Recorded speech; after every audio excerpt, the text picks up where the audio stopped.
tanpa tunda-tunda lagi, kita panggil the one and only Mas Dia Setiabudi. Mana dia? Nah, ini. Nah, yuhu. Yeay, halo Mas Halo J. Mas, apa kabar Mas? Belum tampil saya. Udah Mas? Udah ya? Udah. Belum tampil. Oke, baik. Apa yang dibahas nih? Saya slide share aja teman dulu ya. Boleh Mas? Slide share atau gimana? Mas mau mulai materi ya sekarang? Boleh. Jadi biar nggak kelamaan teman-teman semuanya. Benar. Saya akan rangkum saja. Jadi saya tidak akan membawakan secara keseluruhan itu aja, secara kompletnya, karena kalau buka langsung laris ini sendiri adalah bentuknya sebenarnya workshop yang minimum itu 3-5 jam kira-kira. Nah, jadi Kalau malam ini berapa jam nih Mas? ini malam ini 10 jam. Halo? Ya, setengah jam teman-teman, saya mau rangkum saja. Ya. Kita akan mulai dari pembahasan tentang buka langsung laris. Jadi harapan saya sebetulnya Anda sudah membaca. Saya hanya merimain saja. Jadi bagi Anda yang belum baca ya nanti segera membaca dan ditonton ulang rekaman kita. Oke, kita siap mulai? Udah Mas. Ya Mas, bismillah. Siap. Monggo Mas. Bismillah. Teman-teman, seperti Anda tahu bahwa saya akan memulai materi buka langsung laris dengan namanya Metrik Boston. Nah, kenapa itu? Karena supaya Anda mengerti pemetaan bisnis Anda saat ini, Anda dalam posisi yang mana. Jadi Metrik Boston singkatnya ada 4 yang namakan sapi perah. Pada saat Anda buka usaha pertama kali, alangkah baiknya jika Anda memulai dengan usaha yang bertipe sapi perah. Artinya apa? Namanya sapi perah, artinya Anda bisa memerah susunya dan meminum untuk kebutuhan Anda sehari-hari. Ya, lanjut ya. Jadi, Mas. buka usaha pertama kali, itu bagusnya Anda mulai dari sapi perah. Sapi perah yang dimaksud itu setidaknya bisa untuk ngepul sehari-hari. Ya. Nah, jadi itu misalkan contoh ya, Anda usaha nggak usah terlalu rumit, buka yang kanan kiri, buka Anda langsung buka boleh gitu ya.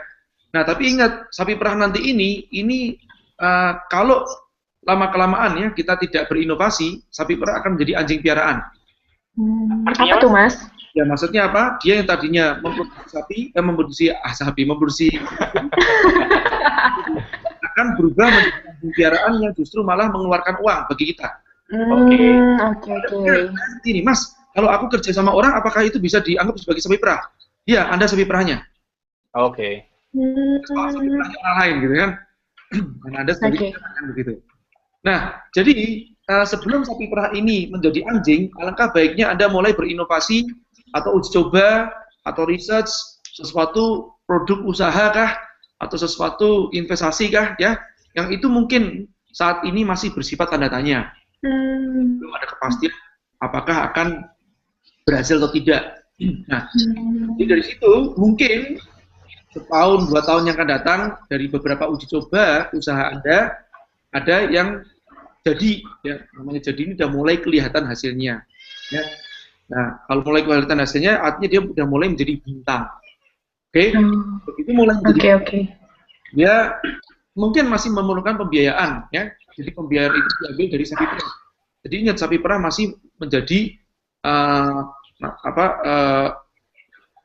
uang yang Anda pakai untuk membiayai bintang Anda ya, dari tadi project bintang. Oke. Oke. Baik, nah ini harapan kita mungkin berapa tahun kemudian bintang itu akan menjadi sapi perah yang bisa diperah selama 25 tahun. Kan begitu ya? Wow. Wow kan? Jadi nggak hanya 5-10 tahun, bisa jadi 25 tahun kan begitu. Nah, artinya bisa kita wariskan ke generasi kedua atau ketiga. Dan jangan berhenti lagi, nanti sapi perah itu kalau bisa kita juga mulai research untuk menemukan usaha-usaha kita atau membuat bintang-bintang yang lain, begitu kan? Baik di lini usaha yang sama atau serupa, ataupun di lini usaha yang berbeda. Oke? Baik. Oke. Pembukaan saja. Nah, sekarang apa yang akan kita buka ya atau kita buat untuk uji formula mencipta tren ini adalah menciptakan suatu proyek bintang. Oke? Nah, jadi menciptakan maksudnya proyek bintang itu apa? Proyek yang nantinya ini bisa kita wariskan juga untuk anak cucu kita, ya. Atau mungkin juga kalau tidak mau anak cucu ya kita wariskan untuk sosial kita di masa depan. Ya Mas, Mas. Ini mencipta tren ya. Yang pertama membidik pasar potensial, yang kedua menciptakan produk yang ngangenin, yang ketiga kemasan yang pertama diambil, yang keempat menciptakan merek yang ngetop, ya. Kemudian yang kelima memilih saluran distribusi yang sama dengan saluran promosi, yang keenam menyebarkan virus, ya. Yang ketujuh membuat lompatan konversi. Kita bahas satu persatu secara singkat. Yang pertama membidik pasar potensial. Nah, pasar potensial itu yang dimaksud adalah pasar yang demand-nya besar dan supply-nya masih kecil. Atau masih ada celah diferensiasi di antara pasar yang berdarah-darah. Oke, jadi kita membidik pasar yang berdarah-darah atau bleeding market. Kalau membidik pasar sleeping market itu juga termasuk pasar yang bagus sebetulnya. Hanya saja membutuhkan waktu yang lebih lama untuk mengedukasi pasar. Oke. Yang kedua, setelah kita memilih pasar yang potensial atau produk yang banyak dicari sama orang, dibutuhkan oleh orang lain yang masih ada celah diferensiasi, disitulah kita kemudian kedua membuat atau meriset suatu produk yang ngangenin. Jadi yang kedua adalah menciptakan produk yang ngangenin. Nah, untuk menciptakan produk yang ngangenin itu tentu saja kita perlu melakukan uji coba, ya. Nah, jadi intinya adalah kita mencoba di komunitas yang sesuai dengan target pasar kita. Jadi contoh misalkan, ini maksudnya target pasar ini spesifik target pasar ya. Jadi misalkan target pasar kita adalah ibu-ibu usia sekian sampai sekian, kendaraan city car, ya biasa ngumpul di tempat mana, gitu ya. Wah, harus spesifik itu ya, Mas ya? Nah, contohnya misalkan ya, dia biasanya ngumpulnya di tempatnya komunitas ibu-ibu arisan gitu ya. Nah itu kita uji atau trial produk. Ya. Kalau untuk produk itu paling gampang adalah kita adakan di tempat pameran-pameran, kemudian kita diskon, sederhana. Oke. Sebisa mungkin pada saat menguji produk yang ngangenin ini, jangan ada unsur yang disebut namanya selling atau hard selling. Contoh kita ingin mencoba produk makanan, kemudian kita ngeyel, ayo ibu coba enak kan, pasti enak. Oh, ini nggak benar. Oke? Kita maksa itu ya? Ya produk itu biarkan secara alami, dia coba, terus kita harus kalau misalkan itu makanan kita potong kecil-kecil gitu, supaya kita bisa melihat tingkat dia repeatnya, ya. Ini contohnya kalau makanan ya. Jadi coba di komunitas sesuai dengan target market, kemudian amati yang makan, apakah dia makan lagi dan lagi. Jika ternyata iya, nah jangan terburu percaya. Oke? Karena apa? Karena kalau satu orang yang makan lagi, artinya orang itu lapar. Nah, jadi harus percaya sama beberapa orang yang mencoba kan, kecuali beberapa orang yang sama-sama di komunitas kelaparan, itu beda. Tidak berlaku. Makanya produk ngangenin itu ujinya di tempat yang tidak membuat mereka lapar. Dalam kondisi mereka lapar. Nah, jangan minta testimoni atau jangan minta langsung begini. Enak kan? Sambil ngepelin tangannya. Nggak boleh seperti itu. Ya, jadi Anda harus mencoba ya di tempat yang secara alami itu ya. Anda tidak boleh meminta mereka testimoni, bisa minta komentarnya enak atau enggak kan begitu ya. Jangan, orang cenderung akan mengatakan itu lumayan paling jelek. Oke, Mas. Ya, itu jangan ya. Nah, kemudian yang kita boleh minta adalah feedback.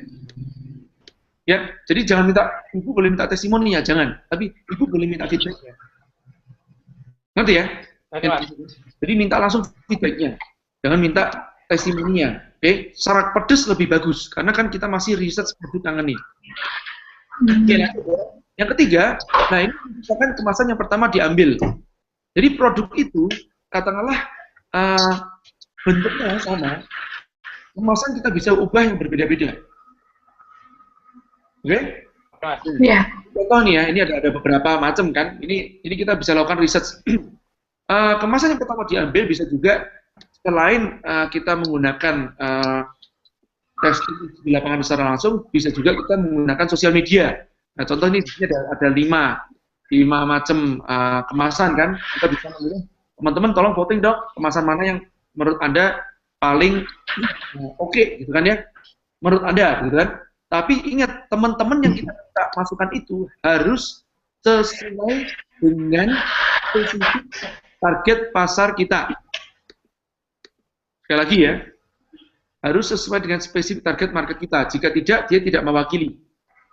Nah, yang ketiga juga Mas Ian, kalau seandainya produk itu dijual dalam bentuk telanjang, dalam arti itu di instalasi saja, itu kita harus uji bentuk. Contoh, ini ada nastar yang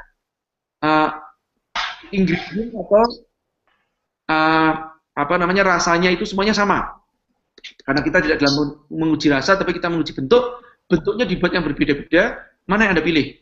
Nah, ini teman-teman juga bisa. Ini teman-teman kita voting secara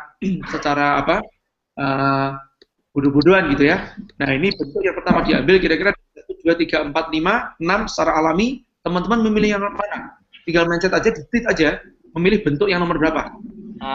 Kalau aku nomor 2 Mas, nomor 2. Jangan dipengaruhi. Aku juga. Jangan dipengaruhi ya. Nah, dia nanti teman-teman kita bisa lihat nanti teman-teman akan memilih yang produk yang nomor berapa. Jadi teman-teman boleh langsung tweet ya. Nomor 1, 2, 3, 4, 5 mana yang Anda pilih. Oke. Baik ya. Nah, next. Kalau kemasan kita dijajakan dalam bentuk dalam outlet, tentu aja orang tidak akan melihat bentuknya secara langsung kan. Dia akan melihat outlet. Oke. Artinya outlet yang pertama dilirik, desain outlet itu harus menarik. Oke. Nah, jadi itu kan kita contoh kita membuka outlet itu nanti orang akan, apaan sih itu? Apaan sih itu? Dia nengok. Ya. Nah, dengan mengubah kemasan aja, saya berani jamin angka penjualannya atau angka konversinya akan lebih tinggi. Contoh, Anda sudah memiliki suatu produk. Terus Anda mengatakan gini, Mas, produkku tuh enak, Mas. Tapi kenapa nggak laku? Nah, saya akan menjawab, siapa yang tahu kalau produkmu enak? Iya kan? Iya, Mas. Jadi jangan bilang begini, don't judge the book from its cover. Jangan nilai suatu produk, buku itu dari covernya. Emang Anda tidak akan ke tempat toko buku akan membaca semua buku Anda duluan? Tidak akan. Ya, membaca buku mereka duluan, tidak akan, kemudian baru beli, enggak. Anda akan lihat covernya duluan. Paling jelek itu Anda melihat belakangnya, sinopsisnya. Nah, dari situ kemasan ini sangat mempengaruhi. Saat saya melakukan akan meluncing namanya buku yang pertama The Power of Kepepet, saya potret duluan tuh di toko buku buku terbaru. Saya pantau selama 2 minggu kemudian atau 1 bulan kemudian, saya pantau, saya foto, ya. Kemudian saya lihat desain kemasan yang beda, yang kalau saya taruh buku saya di sana, itu akan membuat orang ngelirik dan mengambil itu yang mana. Nah, inilah disebut namanya uji kemasan, ya. Jadi ingat, Anda jangan mengatakan produknya bagus, Mas, produk Anda terbaik sekalipun jika tidak dikemas dengan baik, siapa yang tahu? Nggak ada orang yang tahu, betul? Jadi sebelum mereka akan uji cobanya kan begitu. Nah, kecuali Anda direferensikan. Oke, kalau ngomong referensi itu udah bicara lain, itu kemasan tidak berlaku gitu kan ya.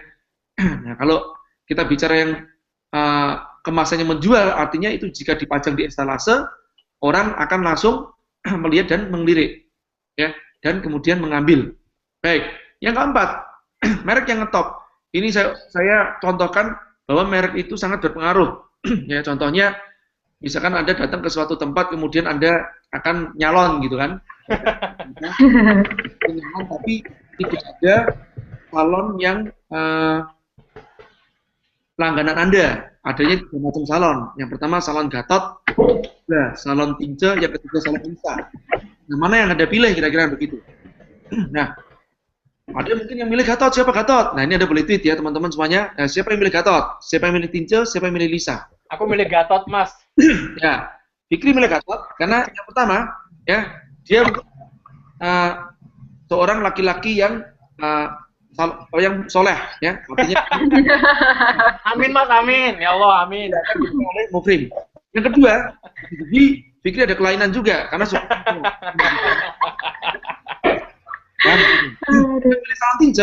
nah, ini juga bisa jadi dia bikin gini, oh Mas, bencong itu pengalamanku, ya. Nah, Tince itu diidentifikasi namanya bencong gitu kan ya. Nah, bencong ini biasanya kalau nyalon bagus Mas, ya. Nah, yang kedua bisa jadi dia juga bencong, kan begitu. Mungkin saling motor. Oke. Ada yang milih Lisa. Kenapa milih Lisa? Karena Lisa cantik Mas.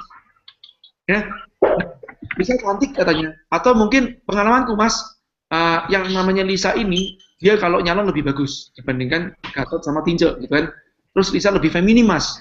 Paling nggak cewek akan banyak memilih Lisa. Kalau cowok yang memilih Lisa, ganjeng biasanya. Baik, teman-teman, apa yang saya tampilkan salon Gatot, salon Tinjo, salon Lisa, ini yang tadi kan saya baru sebut saja. Ya, sebetulnya di benak Anda itu sudah terjadi namanya asosiasi terhadap nama. Ya, inilah mungkin kurang lebih asosiasi Anda terhadap namanya salon Gatot, Tinjo ataupun Lisa. Saya tidak mengatakan tentang di dalam produknya seperti apa. Saya tidak mengatakan salon Gatot itu adalah barbershop. Saya nggak mengatakan begitu.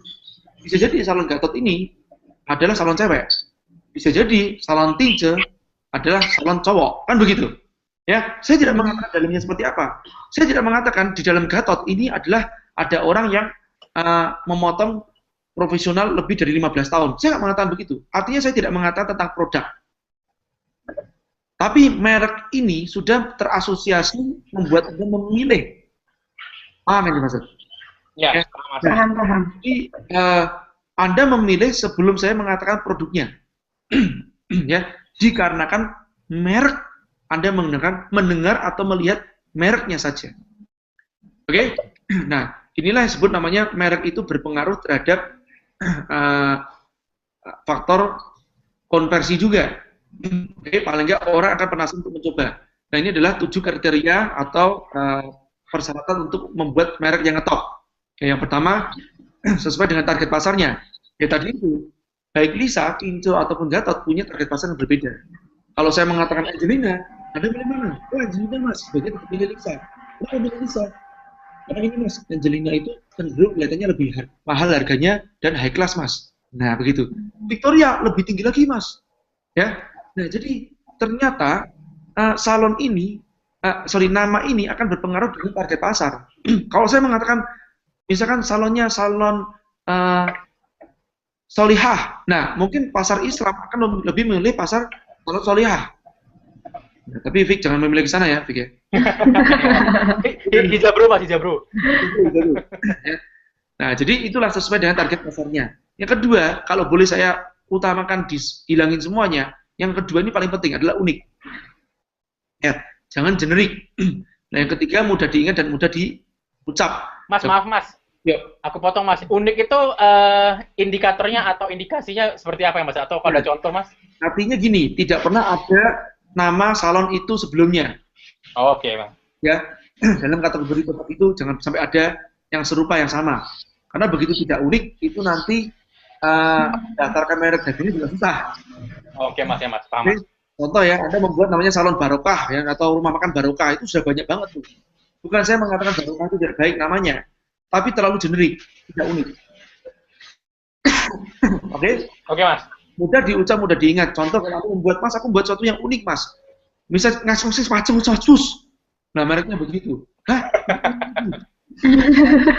Satu, susah ingatnya, susah ngucapnya, ya itu moncrot semuanya itu ludahnya ke sana. Nah, singkatan konsonan ketemu konsonan. Ya contoh salon GSC. Loh, GSC ini kalau konsonan ketemu konsonan, satu susah diasosiasikan oleh sesuatu. Ya. Yang kedua, GSC kalau nanti ternyata booming, kemudian kanan kirinya membuka SGC, GS, GS, orang bingung. Tadi kamu ngomong salonnya apa ya? GJS kan? Bukan GSC, bukan CGS dia. Nah, konsonan ketemu konsonan itu agak sedikit rancu kalau dibuat kompetitornya dibuat kanan kirinya. Nah, mungkin ada yang ngomong gini, Mas, bagaimana dengan HSBC, BCA? Orang buat bank tidak niru setiap hari tahu. Ya, mati begitu. Oh, ini HSBC laku, kemudian sampainya Halo Mas. Halo Mas. Halo. Mas, suaranya mati Mas. Halo. Yes. Babi apa toh coba kalau saya tanya, mana yang pertama kali dibuka babi apa toh? Ada nomor 75, 25, 148, 145, ya, 85, 35. Mana yang pertama? Pusing kan? Iya. Ada yang ngomong gini, Mas, 25 Mas. 25 yang sekarang populer ya. Tapi yang pertama kali padahal 75. Oke. Mas, kenapa 77? Esteller itu tetap masih bisa terkenal karena tidak ada yang membuat selain 77 setelah itu. Oh. I see. Paham ya? Paham, Mas. Komputer yang membuat yang lain 78, 88, 99, QQ kan? Nah, udah 77 kalah sama QQ. Ya, lanjut. Lanjut, Mas. Asosiasi diferensiasi yang dimaksud itu apa? Jadi tadi itu. Jadi kalau kita contoh ya membuat suatu produk ya, misalkan soto ya, soto gebrak. Nah itu asosiasi diferensiasinya adalah gebrakannya. Oke, kita ngomong nasi kalong, dia buka di malam hari atau warnanya hitam seperti kalong, kan begitu. Nah jadi terasosiasi diferensiasi ini lebih bagus. Jadi orang langsung terpikir suatu produk ini, oh ini sesuai dengan, oh ini berarti seperti gini nih, misalnya keripik setan berarti pedes gitu, misalnya. Iya, Mas. Seperti itu. Kalau Anda mau lebih pedas lagi, keripik sandal, kan begitu kan? Ya. Nah, waktu itu ada juga yang pernah membuat tidak terasosiasi oleh diferensiasi. Ini maaf ya, saya nyebut suatu merek. Ya contoh, saya tanya sama seseorang, kamu ini produkmu apa? Sandal jepit ya? Karena mereknya dia sandal jepit. Oh enggak Mas, ini produk kaos Mas, mereknya sandal jepit. Nah ini kan nggak nyambung banget gitu. Mas, maaf Mas, dari tadi Nastar udah mulai masuk voting, kebanyakan milih. Jadi yang milih 3 ada 2, yang milih 2 ada 1. Oke, jadi kita balik sedikit ya ke bentuk tadi kan. Oke, sebentar ya. Jadi yang tadi ini, terus yang berapa? Yang milih 3 ada 2, yang milih 2 ada 3 deh, yang berarti yang di Twitter 1, aku sama Ayu Mas, jadi ketiga jadi.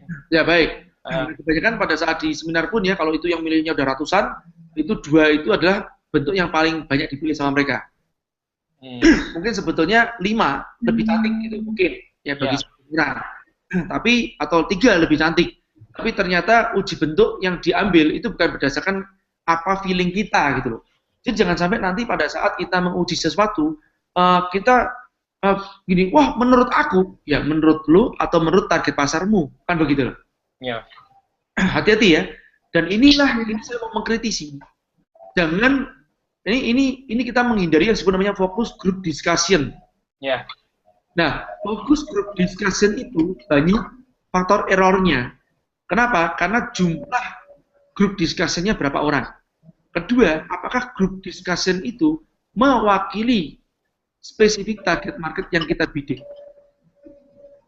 Dan untuk UKM kayaknya berat fokus group discussion. Ya, dan juga ya, kalau seandainya mereka memilih dalam arti tanpa memilih tanpa spontanitas atau dengan berpikir, ya sebentar ya, tak pikir duluan. Nah, ya, makanya yang terbaik adalah apa? Kita langsung uji bentuk itu, contoh ya, pas arisan dikasih 6 macam bentuk nastar ini, kemudian kita cek, kita lihat mana yang paling banyak diambil duluan. Oke? Yang paling banyak diambil itu yang cepatan habis itu, itulah yang, jadi kalau berkurang habis, kita harus isi lagi ya, isi lagi. Karena ada nanti efek yang disebut namanya social proof. Ya, dalam arti orang yang banyak ambil, oh ini kok paling sedikit, berarti ini paling enak, jangan sampai terjadi seperti itu. Nanti takutnya terjadi efek pengambilan itu dikarenakan social proof. Jadi harus setor banyakin lagi. Oke, kita lihat bentuk mana yang diambil, bentuk mana yang diambil. Yang paling sering diambil itulah yang sesuai dengan target pasar kita, itu yang kita pakai bentuknya. Oke? Oke, paham Mas. Oke. Ya, kita lanjut tadi sampai ke ini ya, ke merek yang ya. Baik, yang terakhir tadi namanya mengandung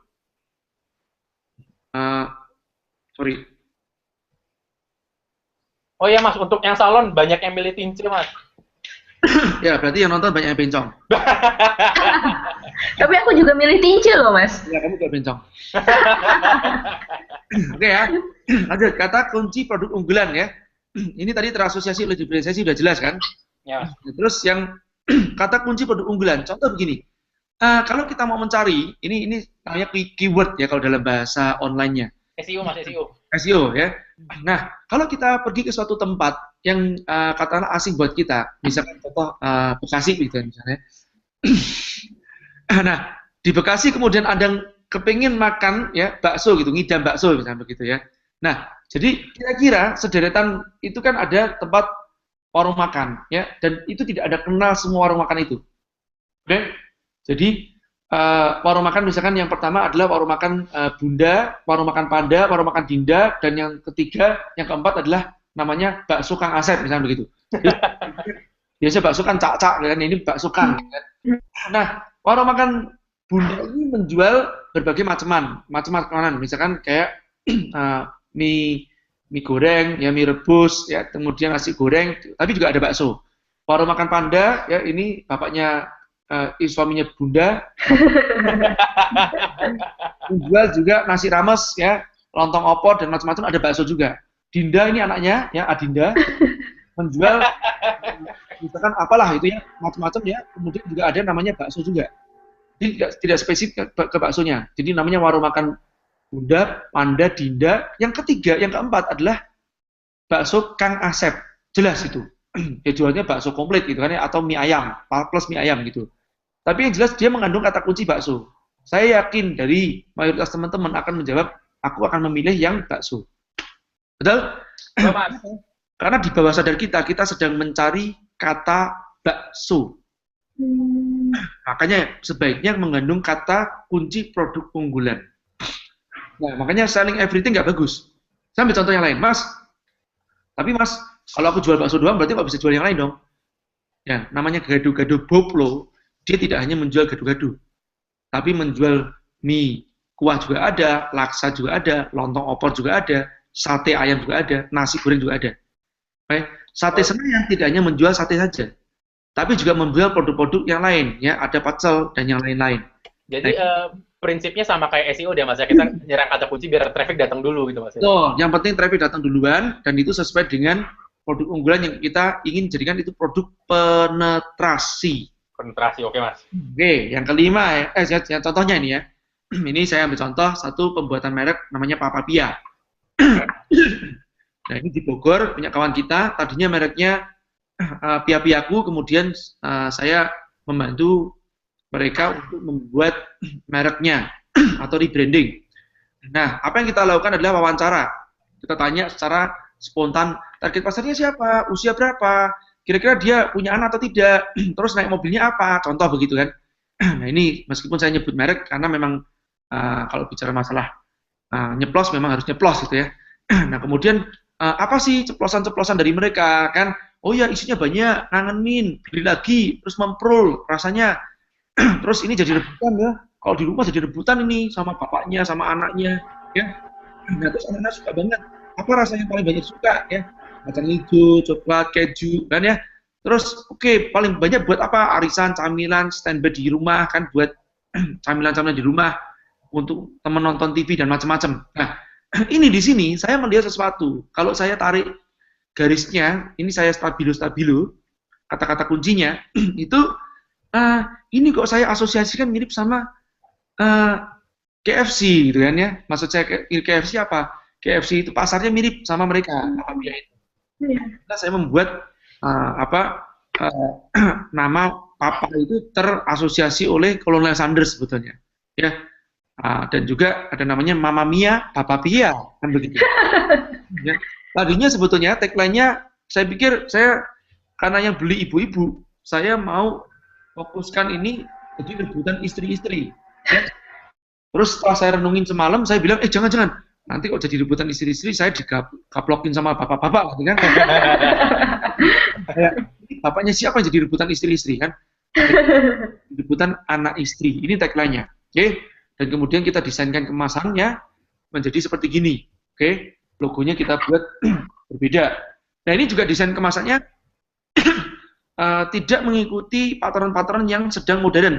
Jadi prinsip dasarnya kalau kita ingin membuat satu diferensiasi itu paling gampang kata kuncinya adalah dibolak-balik. Ya, maksudnya dibolak-balik apa? Kalau mereka terang kita gelap, kalau mereka gelap kita terang, kalau mereka full color kita single color, kalau mereka foto kita clip art. Ya, Mereka ini artinya kompetitor, Mas, atau betul, kompetitor. gimana? Supaya apa? Supaya kok kemasan kita dipajang di etalase kompetitor, sejajar dengan kompetitor kita, punya kita paling menyolok kelihatan. Gimana? Makanya di situ saya waktu mengarahkan juga, ini saya arahkan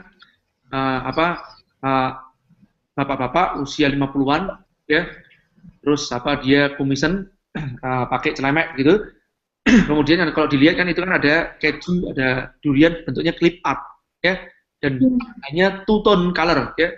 Jadi cukup yang dominan apa sih, putih sama warna merahnya aja. Oke, lanjut ya. Lanjut, Mas. Nah, jadi ingat ya, merek yang ngetop membuat orang ingin mencoba. Tapi ingat, produk yang ngangenin itulah yang membuat orang mencoba lagi, dan mereferensikan ke orang yang lain. Jadi kalau merek yang ngetop tanpa produk yang ngangenin, akan timbul orang mencoba, penasaran untuk mencoba, habis mencoba, lepeh-lepeh muntah-muntah. Dan dia tidak mau nyoba lagi, yang paling jeleknya adalah mereka akan mereferensikan secara jeleknya. Jangan coba itu, ketipu kamu. Oke? Nah ini hati-hati ya, teman-teman. Banyak yang punya merek yang kelihatannya ngetop, orang udah kepengen nyoba banget, tapi cuma sekali doang, nggak mau lagi. Oke, tidak ngangenin. Jadi ini fundamental, yang pertama, bidik pasar potensial, yang kedua, menciptakan produk yang ngangenin, ini adalah urutan. Ya. Yang ketiga, kemasan yang pertama diambil, yang keempat, merek yang ngetop. Ya, ini adalah urutan. Ya, teman-teman ya. Dan ini 4 yang harus dipersiapkan paling mutlak. Oke. Terus kita masuk ke 5. Jadi memilih saluran distribusi yang sama dengan saluran promosi. Nah ini kalau boleh Vic, bisa tolong diarahkan kameranya ke tempat saya. Oh ini harus ini ya. Diklik dulu, Mas, screen share-nya, Mas. Screen share-nya harus saya ubah dulu. Baik. Bentar ya. Oh ini bisa screen share ya? Iya. Nggak usah, saya lanjut aja deh. Tetap tempat yang tadi aja. Nah, yang dimaksud dengan saluran distribusi dengan saluran promosi ini apa? Saluran distribusi itu adalah di mana kita mendistribusikan produk kita. Oke? Jadi mendistribusikan itu menyebarluaskan produk kita. Dan saluran promosi ini menarik orang untuk datang mencari produk kita. Oke? Jadi saluran distribusi itu saya buat menjadi 9 macam saluran distribusi, cuman tidak akan saya sebutkan di sini ya. Karena terlalu banyak, yaitu saluran distribusi ada 9 yang saya sudah kategorikan saluran distribusi dasar. Nah, contohnya ya konvensional, terus ada namanya direct selling, multi level marketing, ya reseller, dropshipper, affiliate. Nah, itu semua saluran-saluran distribusi. Nah, perusahaan-perusahaan besar menggunakan saluran distribusi konvensional. Contohnya produk-produk consumer good ya, seperti kecap, ya, sirup, snack, crackers dan macam-macam gitu kan, itu saluran distribusinya biasanya konvensional. Kenapa begitu? Ya karena satu, perusahaan mereka biasanya sudah punya duit untuk mendistribusi di saluran distribusi. Nah, hati-hati teman-teman, kalau Anda punya produk distribusinya, Anda ratakan lebih dahulu sebelum promosinya Anda genjot, apa yang terjadi? Stok Anda akan mati di pasaran. Artinya apa? Produk tersedia tapi tidak ada orang yang mencari. Dan sebaliknya, Anda promosikan berlebihan, tapi tidak terjadi distribusi yang merata, orang mencari produk Anda, tidak menemukan produk Anda di pasaran. Apa yang terjadi? Nah, itu orang akan kecewa. Dan ingat, kalau barrier to entry-nya, artinya masuk ke dalam kompetitor untuk masuk ke dalam menciptakan produk yang serupa dengan produk Anda, itu tipis banget, artinya orang bisa membuat. Contoh misalkan sekedar keripik singkong ataupun itu, begitu distribusi Anda tidak merata, ya, harganya berapaan sih? 20 ribuan, aduh deh, gua daripada nyari-nyari sana udah 2 outlet, saya mendingan ini aja deh, coba yang ada sekarang, kan begitu ya. Nah begitu itu produknya ternyata punya kompetitor enak, ngangenin, jangkrik istilahnya, ya, itu switching brand, oke? Akan oke deh, gua ini aja, gua suka sama yang ini, begitu loh. Ya dia tidak, mungkin penasarannya udah lepas lagi sama yang produk yang tadi dipromosikan. Ini makanya hati-hati. Nah, yang terbaik adalah distribusi sama promosi yang bertemu bersamaan. Oke? Nah, ingat saluran promosi juga ada yang namanya offline, ada namanya online ya. Ini saya kira sudah jelas ya. Promosi offline itu seperti ya, booth, pameran ya, TV juga termasuk saya anggap sebagai masih promosi konvensional ya. Yang namanya online ini yang luar biasanya lebih murah ya. Dan sekarang lagi marak-maraknya karena penduduk di online sendiri atau netizen itu sudah ada sekitar 85 jutaan lebih sekarang ya. Dan jangan takut, setengahnya sudah melakukan belanja online. Gila. Lanjut ya. Nah, Ayo, Mas. ya. Saluran distribusi yang sama dengan saluran promosi itu, di mana pada saat dia mendistribusikan, dia juga mempromosikan. Nah, antara lain seperti franchise. Makanya kalau Anda lihat ya, dari saluran distribusi yang sama dengan saluran promosi ini biasanya fenomenal. Contoh franchise ya, beberapa tahun yang lalu, 15 tahun yang lalu tuh sangat booming gitu kan ya, begitu McDonald mempopulerkan, langsung tuh booming. Yang lain pada ngikutin. Brand-brand besar ya, termasuk di Indonesia pun juga mulai booming. Namanya franchise atau retail outlet yang dibayarin oleh orang lain. Jadi kita mendistribusikan tapi outletnya dibayar oleh orang gitu kan ya. Nah, multi level marketing direct selling kita tidak pungkiri ya 10 tahun, 20 tahun yang lalu lah ya, itu multi level itu yang disebut namanya personal franchise mulai marak.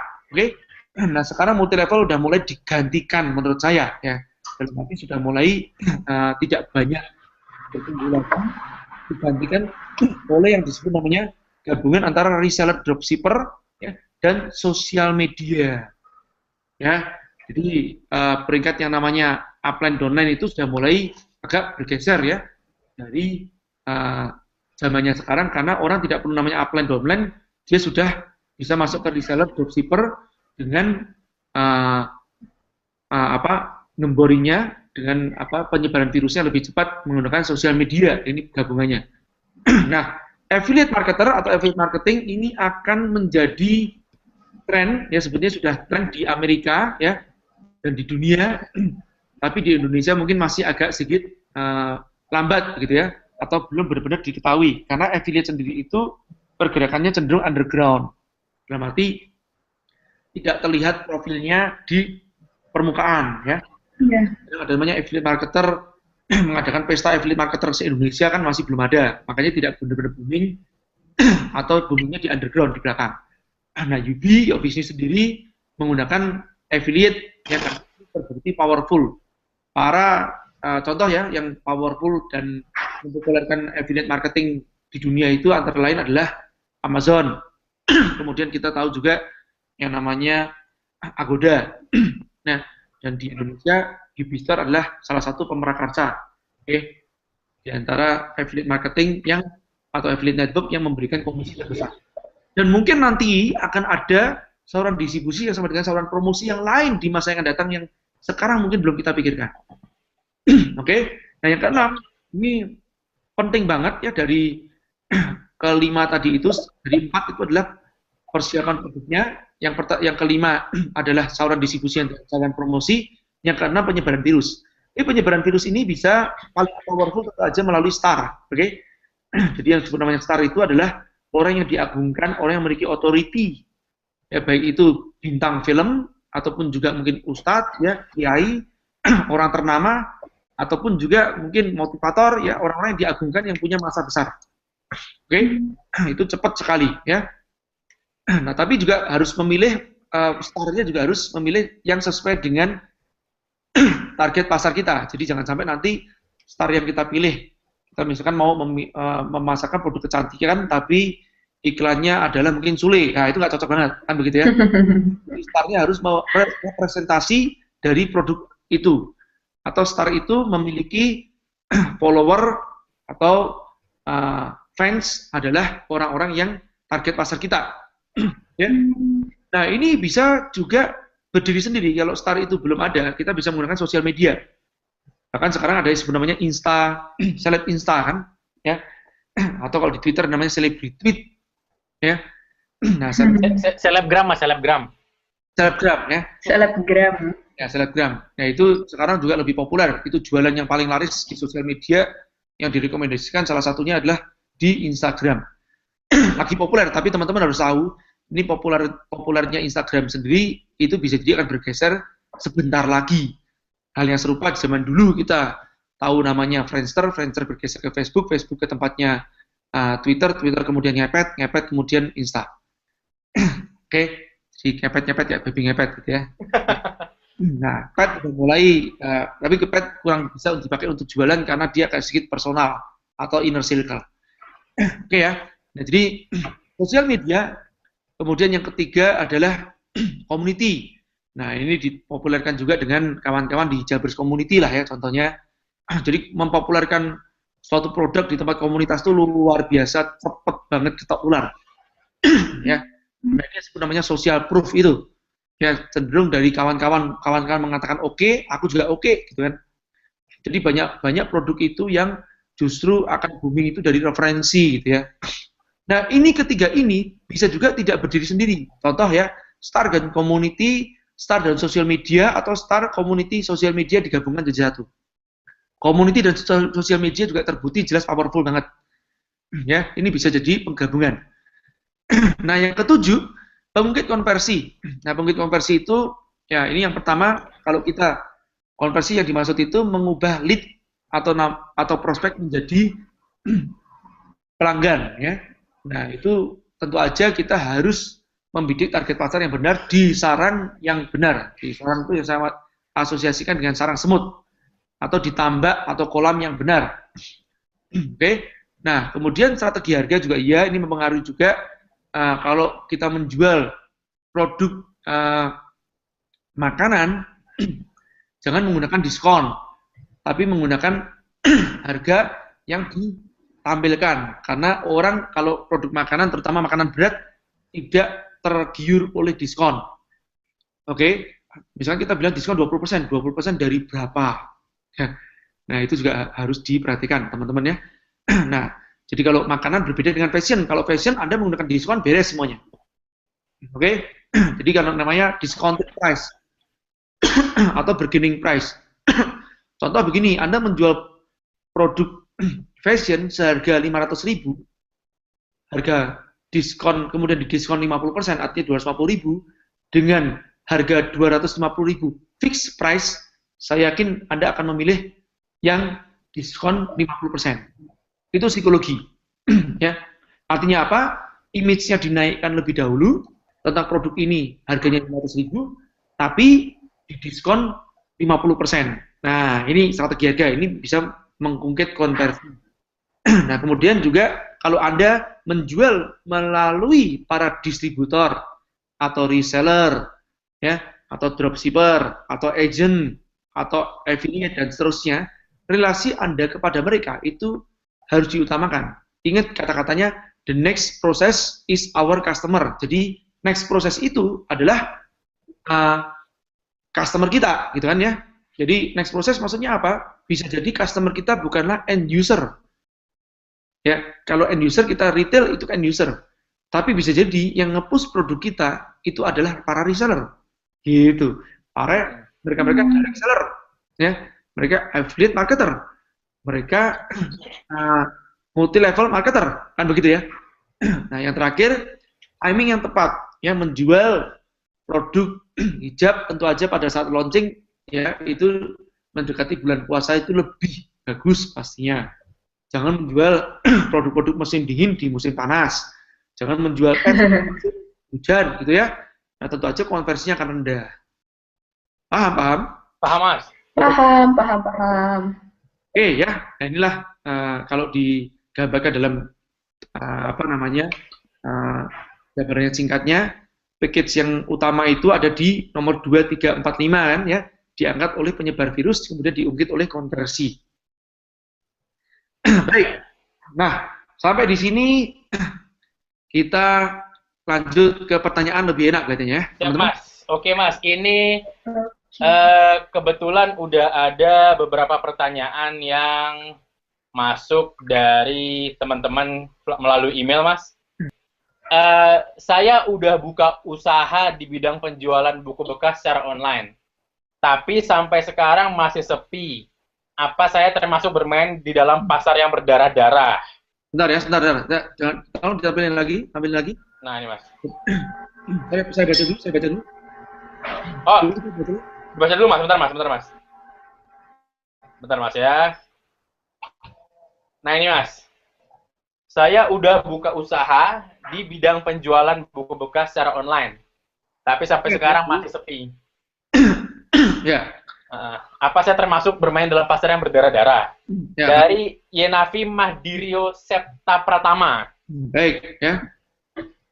Nah, jadi si Mas siapa tadi ini? Yenavi, Mas Yenavi. Yenavi. Navi ini kan jualan buku bekas. Ya, Mas. Buat Yenavi ya. Ini kalau sebelum itu saya biasanya menanyakan lebih dahulu. Ini saya juga bahas di tempatnya Five Ways biasanya kan, di tempat 5 jurus mendongkrak profit ya. Yang pertama adalah masih sepi. Dulu pernah rame nggak kan begitu? Ya. Nah, jadi ini faktornya banyak macam. Bisa jadi karena sepi ini dia kan menjual secara online kan. Ya. Nah, ada yang tidak kan begitu. Ya ini pasarnya ini kompleks banget. Ini tidak berbicara masalah tentang bukan langsung laris ya, tapi bisa jadi produknya mungkin tidak membidik pasar potensial, bisa juga tampilan websitenya atau landing page-nya dia tidak menarik, ya, atau mungkin juga tidak dipromosikan sama dia melalui sosial media atau apa itu. Ya. Okay. Nah, jadi ini bisa jadi membuat orang juga tidak mengerti sebetulnya Anda jualan apa atau Anda jualan toh. Nah, gitu. Jadi belum tentu karena pasarnya berdarah-darah, Mas ya? Belum tentu. Oke, Mas. Kita ini ada intermezzo sebentar. Ini ternyata di Surabaya lagi ada nobar, Mas. Wih. Mantap. Wow, keren. Di Surabaya lagi ada nobar underground. Ini nobar bola ya, kita nobarnya nobar webinar. Oke Mas, pertanyaan kedua Mas. Pertanyaan kedua nih. Mas J, hierarki di BLL kan bidik pasar potensial, produk ngangenin, merek yang ngetop. Nah, apabila kita sudah punya pabrik atau mesin untuk memproduksi suatu produk dan harus laku, itu bagaimana caranya Mas? Karena kalau dari hierarki tersebut berarti kita ngelewatin tahap bidik pasar potensial. Produksinya makaroni goreng, terima kasih. Muhammad Ilham Syah. Produksinya makaroni goreng. Iya Mas. Ya. Buat saya gini, kalau udah seperti gini nggak usah main mentoring aja. Ya. Artinya kenapa? Ya, karena kalau sudah seperti ini, itu artinya sudah memaksakan. I see. Ngerti ya? Iya Mas. Nah, saya nggak ngerti nomor satu, apakah Anda benar-benar sudah ngangenin atau belum? Oke Mas. Iya kan? Ya. Saya juga, apakah bentuknya itu benar-benar diambil sama orang atau tidak? Menarik untuk diambil atau tidak? Nah, ngerti ya? Saya juga, apakah kemasannya itu benar-benar menarik orang untuk diambil atau tidak? Menggoda orang untuk mencoba atau tidak? Jadi harusnya kita lihat fotonya dulu Mas ya? Iya, ya bagusnya gitu. Boleh nanti teman-teman di tweet ya, terus kemudian ditampilkan aja. Nah, boleh nanti yang bertanya punya suatu produk kemasan atau apa, atau produk apa, bentuknya seperti apa atau apa, boleh kita mulai bahas kan gitu kan ya. Oke Mas. Lanjut pertanyaan ketiga Mas. Ya. Pertanyaan ketiga adalah Jeng. Ayo tolong dibacain yuk. Oke. Mas J mau nanya, kalau bisnis yang sistemnya repacking ulang produk yang udah ada, apakah bisa meningkatkan harga jual? Dan apakah konsumen aktif produk kita? Atau produk kita sama dengan di pasaran dengan harga yang lebih murah, kualitas sama? Terima kasih Mas J. Bentar ya, saya Ini pertanyaan dari unknown. Mas J mau nanya, kalau bisnis dia sistemnya repacking ulang. Jadi kan dia punya produk ya, dia packaging ulang. Ya, udah ada ya, jadi produknya udah ada. Ya, apakah bisa meningkatkan harga jual? Ya, dan apakah konsumen akan melirik produk kita? Atau produk kita sama dengan di pasaran dengan harga yang lebih murah dan kualitas sama? Baik, ini sambil contoh. Kemarin pada saat di Hong Kong, ya, itu ada yang satu aneh itu, ada namanya tempat oleh-oleh, itu namanya Aji Ichiban. Ya, namanya Aji Ichiban. Dan si lucunya si Aji Ichiban ini beda sama namanya Cake Pisang Villa. Cake Pisang Villa itu produknya membuat sendiri. Okay. Nah, Aji Ichiban, saya ke belakang sebentar, saya ambilin kemasannya ya, lebih pas. Mantap Mas, boleh Mas. Wow. Sambil nunggu Mas J balik, teman-teman yang mau nanya masih terbuka di Twitter, ya. Tapi ada satu tweet yang oke banget nih yuk. Ini coba. Apa tuh Mas? sebentar, saya tampilkan di depan. Nah, sebentar, sambil nunggu Mas J, nih, Yos nggak fokus gara-gara ada Ayu. Ya udah matiin aja Mas, matiin. Begitu ya. Aku pergi dulu nih. Mas Daniel Yusman nanti kalau butuh kontaknya bapaknya Ayu, saya bisa bantu Mas. Oke, buat teman-teman yang masih pengen nanya, ini kita punya banyak sekali pertanyaan ya. Jangan lupa ya Mas pakai hashtag YOS kalau mau tanya. Ya, hashtagnya YOS. Nah, ini kebetulan Mas J udah balik, kita kembalikan layarnya ke Mas Jaya. Ini contohnya. Sebentar Mas. Nah, ini silakan Mas. Ini contoh. Ya. Kita ini mereknya Aji Ichiban, ya. Ya. Nah, si Aji Ichiban ini, ya ini ada namanya kayak semacam manisan mangga lah ya. Jadi ini manisan mangga emang dia produksi sendiri? Enggak. Dia packaging doang. Yang lucunya ini contoh yang tidak ekstrim. Sayangnya saya tidak membawa contoh yang ekstrim. Contoh yang ekstrimnya apa? Di dalam Aji Ichiban itu tokonya itu dia menjual juga kemasan-kemasan yang kecil-kecil. Contoh kayak Ferrero, KitKat itu dimasukin dalam kemasan seperti ini juga, ya. Dipakai buat oleh-oleh. Jadi udah jelas-jelas di dalamnya ada produk-produk seperti kayak Ferrero Rocher, terus kayak KitKat dan macam-macam itu. Ya, itu dimasukkan dalam packaging seperti gini. Oke, dan Aji Ichiban ini ya intinya apa? Dia posisinya adalah pusat oleh-oleh Hong Kong. Begitu. Paham ini maksud ya? Paham. Iya. Kita harus bisa repackaging gitu kan. Nah, bahkan buat saya, ini pesan saya buat teman-teman. Anda itu jangan fokus ke tempat produk duluan gitu loh. Yang buat produk itu sudah terlalu banyak banget gitu kan. Saya ambil contoh. Kita bicara masalah peyem. Peyem di Bandung ini kan sangat terkenal, bukan peyem puannya ya, tapi peyem beneran. Peyem itu sampai sekarang tidak ada yang membranding yang paling terkenal gitu. Kalau saya bilang, ambil salah satu peyem yang enak menurut Anda, yang sudah diuji di lapangan juga, ya. Peyem rata-rata mirip-mirip gitu ya. Nah, terus kemudian ambil itu dan kemudian dipackaging ulang, dikasih merek gitu. Oke. Nah, setelah Anda kasih merek, kemudian Anda coba jajakan. Jadi kalau perlu kita jangan produksi sendiri duluan. Jadi teman-teman dibuka langsung laris ini, dan ini jangan sampai Anda berpikir untuk memproduksi tidak dari awal. Oke Mas, paham Mas. Bisa Anda mulai dari pemasaran duluan, packaging, oke? Terus merek, udah itu aja. Ya, tentu aja produknya ada diuji ngangenin duluan. Baik, silakan yang lain. Oke Mas, pertanyaan selanjutnya, dan ini yang terakhir dari email, setelah ini kita ke Twitter Mas. Monggo yuk. Mas J, untuk bikin slogan produk saya, produk berupa mukena, target pasar wanita, di anak kuliah, pekerja, rumah tangga, diferensiasi model yang berbeda karena setelah survei pasar tidak ada yang menjual model seperti yang saya punya. Ditambah dengan tas yang cantik sebagai kemasan mukena. Komentar orang-orang yang sudah melihat dan beli ialah model yang berbeda dengan yang dijual di mall dan pasar. Tas yang cantik sehingga orang-orang mengira saya berjualan tasnya dan mukena ini dapat digunakan untuk sehari-hari atau seserahan atau umroh pada saat hari raya. Kira-kira slogan apa ya yang pantas Mas? Terima kasih. Ini dari Baika Khairunisa. Jadi dia jualan mukena. Ya, Oke, di pasar wanita. Loh, sebentar, tetap yang tadi, saya masih baca. Oh, oke Mas. Siap, ini Mas. Ya, dia jualan mukena, harga pasar wanita. Oke. Anak kuliah, ibu rumah tangga, bekerja di ibu rumah tangga. Ya, baik kan, berarti usianya kan kira-kira sekitar 18 sampai 35 tahun atau 40 tahun. Diferensiasi, ini sebetulnya masih kurang tertarget lagi gitu kan ya. Kalau tertarget lagi, ini kalau contoh jenis sarang semutnya apa kan begitu kan, contoh dia ya itulah yang sering kita ngomong menengah ke atas menengah ke bawah itu kan, tapi itu kurang spesifik gitu ya. Misalkan dia tinggalnya di mana, sosial medianya apa dan seterusnya, dan dia followernya siapa, kalau perlu seperti gitu ya. Diferensiasi model yang berbeda karena setelah survei ke pasar tidak ada yang menjual, saya nggak ngerti ini maksudnya mukenanya mungkin modelnya nggak ada di pasaran gitu Mas. Ya tapi ini kan saya nggak ngerti ini diferensiasinya dia kayak apa karena nggak ada contoh barangnya. Ya. Buat saya juga susah untuk mengatakan tagline-nya kayak apa gitu ya. Beli ialah model yang berbeda dengan ini sama aja nih, agak susah untuk mengindra. Saya susah untuk mengasosiasikan kayak apa ini. Ya. Nah, dan saya berjualan tas dan mukena ini dapat, ini tolong yang ngetik besok lagi jangan tipu-tipu ya.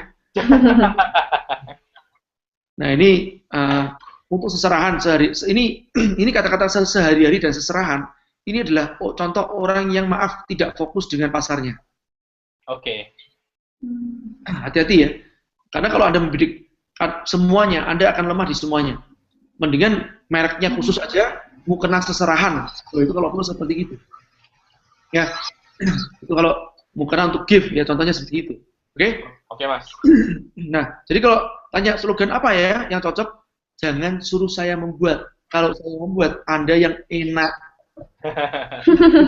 Oke, Mas. Ini via Twitter, Mas. Yuk kebaca nggak yuk? Kebaca, Mas. Oke, silakan yuk. Dari Mas Tatas, kaitannya dengan distribusi, kalau via dropshipper, bagusnya kita yang tentukan harga jualnya atau kita lepas ke mereka, Mas?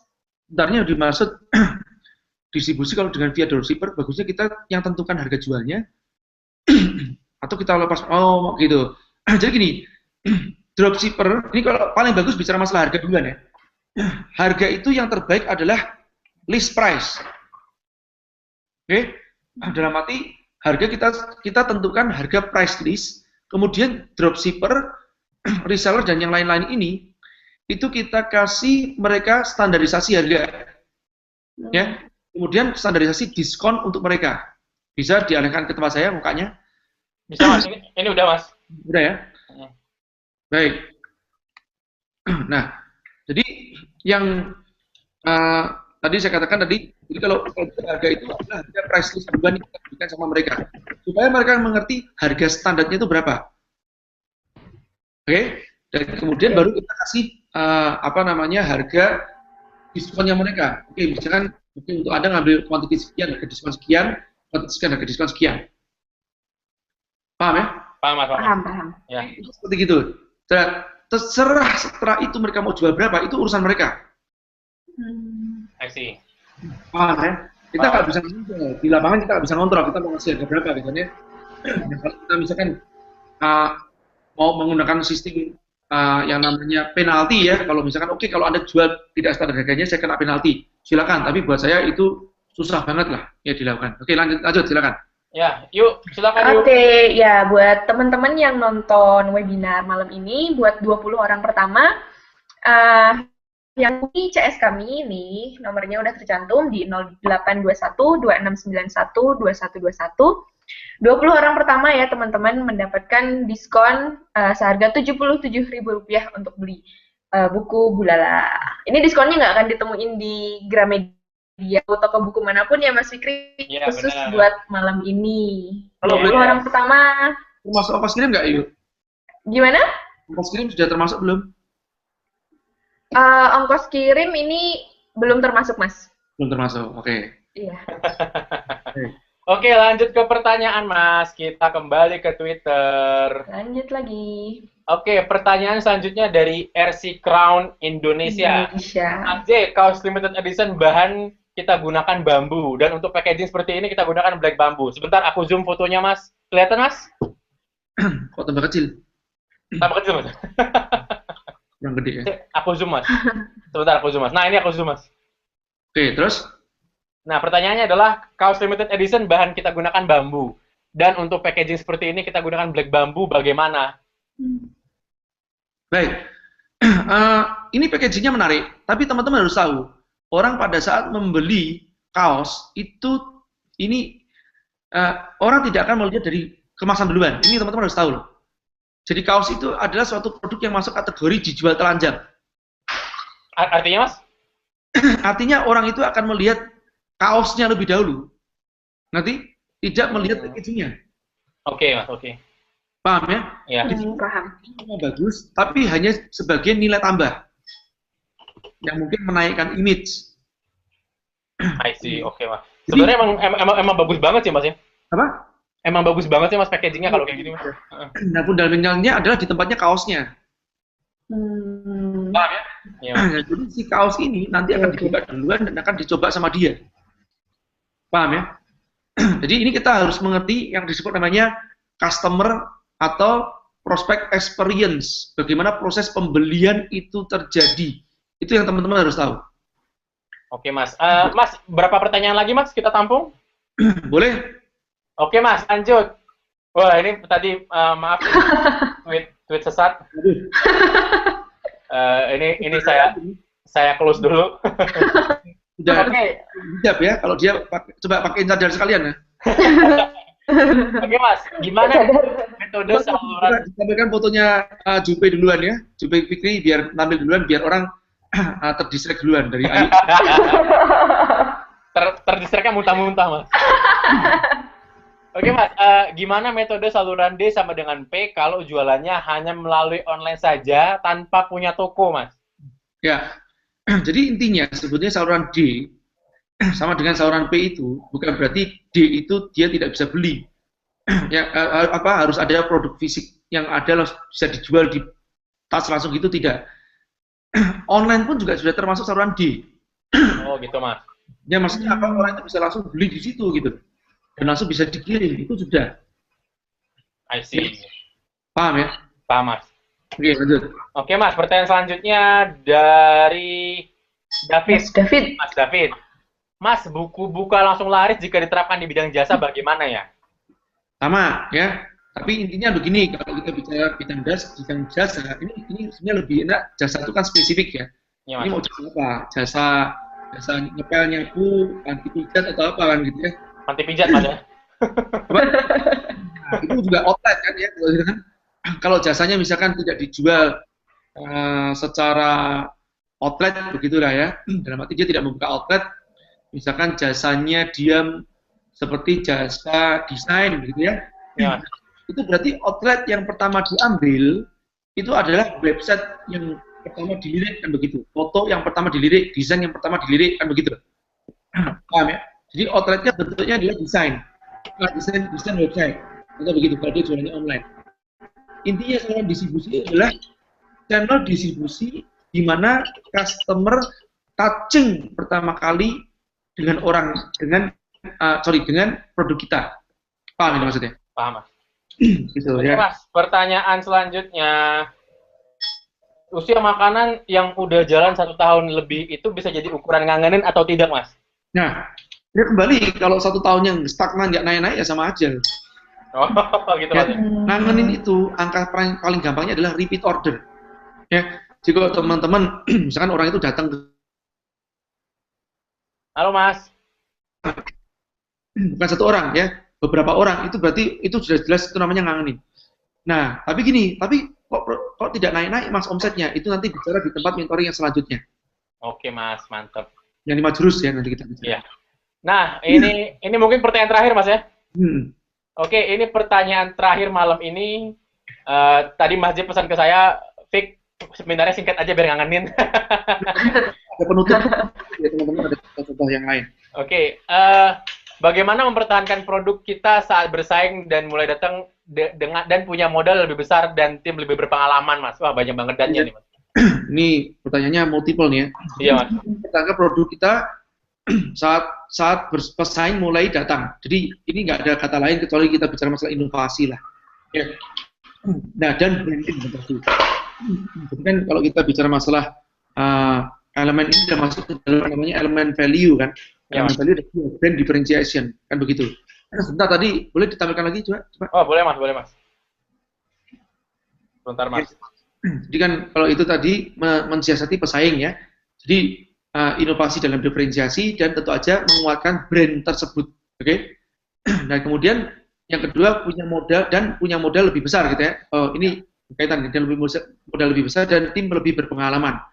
Ya jadi gini loh, bisnis itu ya tidak ada pilihan kecuali kita bicara masalah grow or die. Ya. Makanya Anda yang buka usaha itu jangan terlena. Oke. Ini bisa di switch lagi ya. Oh, boleh, Mas. Nah, jadi Anda yang punya usaha, Anda begitu menjadi besar, Anda jangan terlena. Udah gitu aja. Itu yang paling penting. Begitu Anda terlena, wah nih ya, udah paling gede nomor 1 di Indonesia. Sekarang ya besok lu akan digeser sama yang lain. Ya, pendatang sekarang banyak. Namanya artis saja, diferensiasinya kenceng banget. Ya tahun ini lu jadi artis, besok lu bisa jadi gembel. Jadi jangan sombong. Ya. Iya. Oke. Oke, Mas. Mungkin itu aja pertanyaannya, Mas. Baik, saya lanjutkan sedikit ya. Ini ada sedikit Ya, Mas. slide contoh duluan. Di Hong Kong kemarin ya kita temuin salah seorang yang mentoring dengan kita. Dia punya suatu produk yang sangat saya cakep ya. Ini produknya produk jewelry yang pada saat itu dia mengirimkan ke saya itu dalam bentuk kemasan yang sangat ala kadarnya. Jadi ya, bentuk kemasannya, saya tidak tampilkan di sini. Dalam bentuk kemasan kertas saja. Okay. Di kemasan kertas yang kalau saya bilang itu kayak perhiasan di ASMK gitu ya. Jadi plastik dengan kertas manila gitu ya. Nah, saya sampai pas datang produk itu, contoh ke saya bilang ini produknya bagusnya luar biasa, tapi kemasannya minta ampun parahnya, saya bilang gitu kan. Nah, karena saya bilang oke, dia mau mentoring ya, tapi saya mengatakan ini produknya sudah acceptable banget ya menurut saya, luar biasa, bisa dijual. Tapi saya bilang kalau mau mentoring satu aja, tanpa tapi, tanpa nanti. Dia setuju, dan kemudian nomor satu dia mengalahkan egonya. Dia punya produk, mereknya Legi Naiba. Ini merek pertama kali dia. Sampai saya bilang gini, coba kamu ulang ya merekmu itu secara cepat 3 kali kamu sebut Legi Naiba. Apakah keserimpet nggak mulutmu? Nah, oh iya Mas keserimpet juga ya. Ini namamu dapat dari mana? Ini nama anakku Mas, tapi tak balik. Abian Igel dibalik Legi Naiba. Nah kadang ya dari banyak teman-teman itu punya suatu namanya idealisme yang berlebihan sih menurut saya.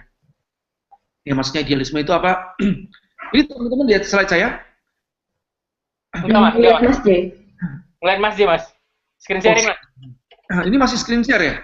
Enggak, ini masih Mas J, Mas. Mas harus klik screen share-nya. Oh, harus klik screen share. Sebentar ya. Berarti tadi saya salah ternyata ya. Ganteng kok Mas, ganteng Mas.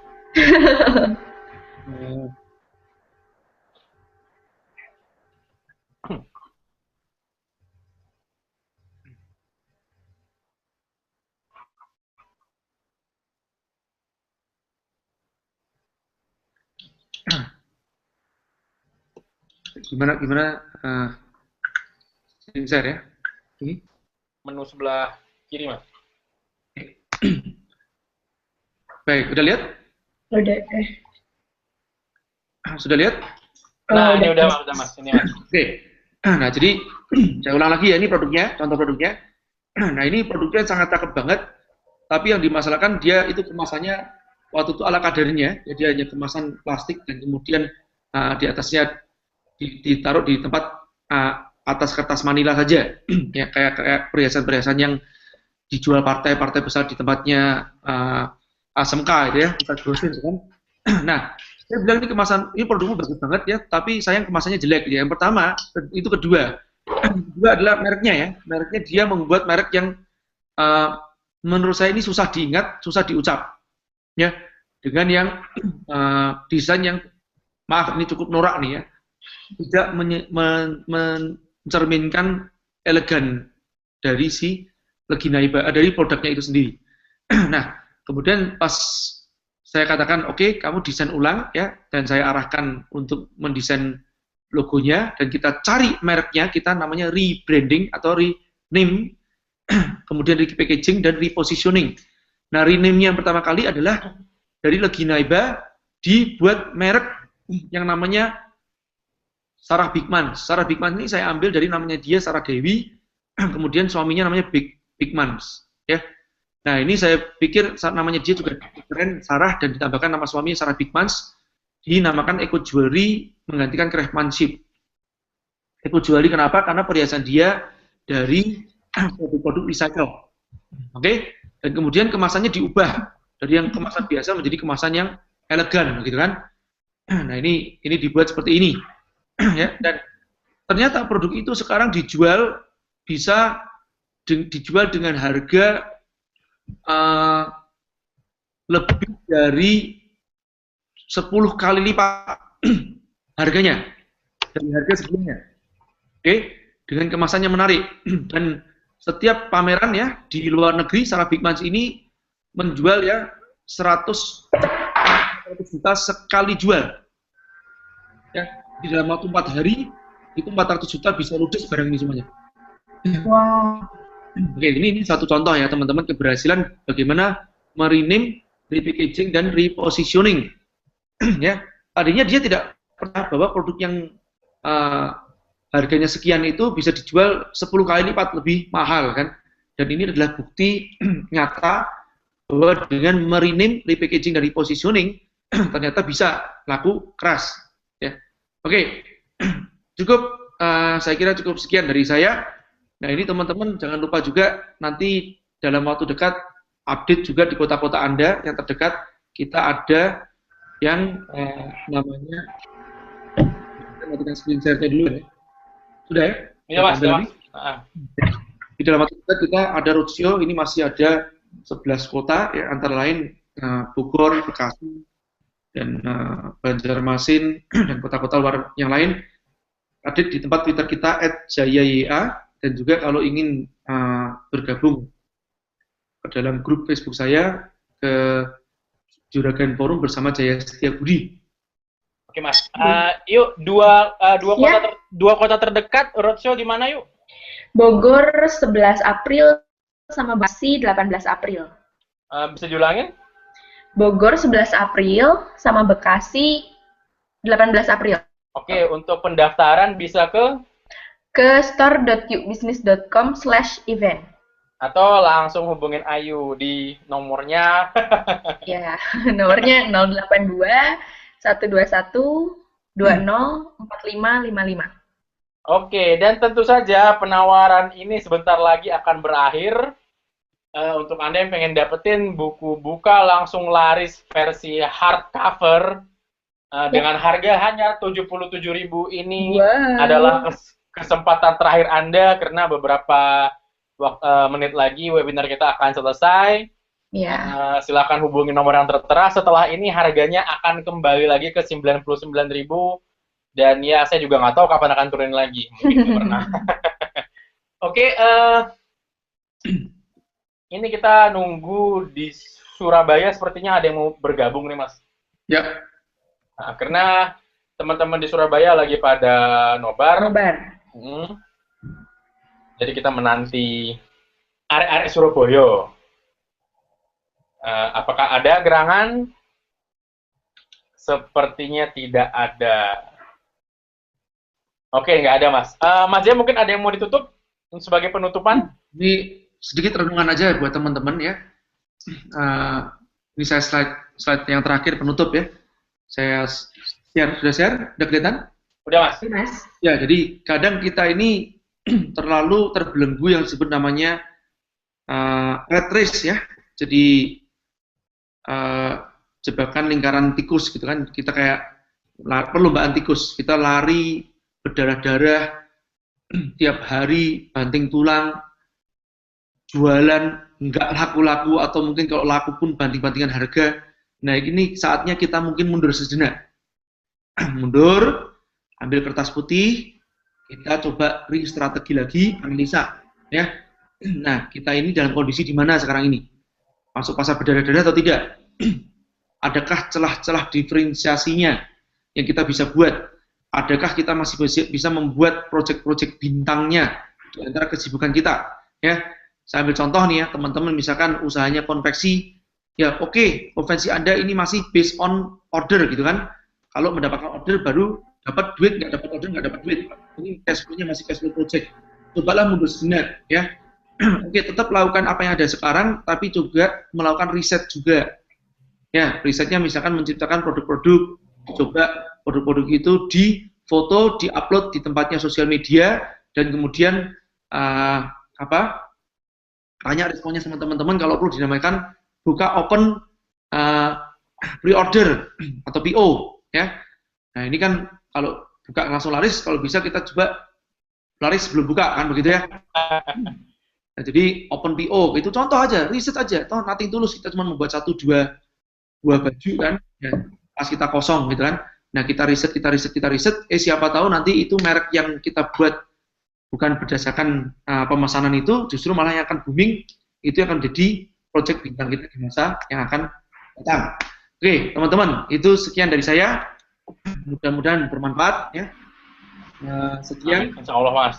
Ada kekurangan. Wassalamualaikum warahmatullahi wabarakatuh. Waalaikumsalam warahmatullahi wabarakatuh. Terima kasih. Dulu dong buat Mas tangan dong. Ya. Terima kasih untuk yang sudah hadir malam ini. Insya Allah saya, Ayu, dan Mas Jaya akan kembali lagi. Insya Allah minggu depan. Ini sementara jadwal kita adalah hari Selasa karena hari Rabu saya dan Mas Jaya harus ke Samarinda. Jadi hari Selasa insya Allah jam yang sama, jam 8 malam kita akan seminar online lagi dengan bintang tamu yang masih misterius. Tapi ini saya yakin akan rame banget yang mau denger, jadi pantau terus tweet atau Facebooknya Yuk Bisnis atau Facebooknya Mas Jaya atau Twitternya Mas Jaya atau Facebooknya Mas J atau Ayu atau saya nanti untuk yang sudah daftar akan saya email detail-detailnya setelah ini. Ayu mungkin ada yang mau disampaikan? Mungkin karena ini mau beres nih ya Mas ya, bagi yang tertarik sama promo sama tadi. Ayu. Sama Ayu tertarik banyak. Ya. Sama Ayu banyak. Promo buku BLL seharga 77.000 ya.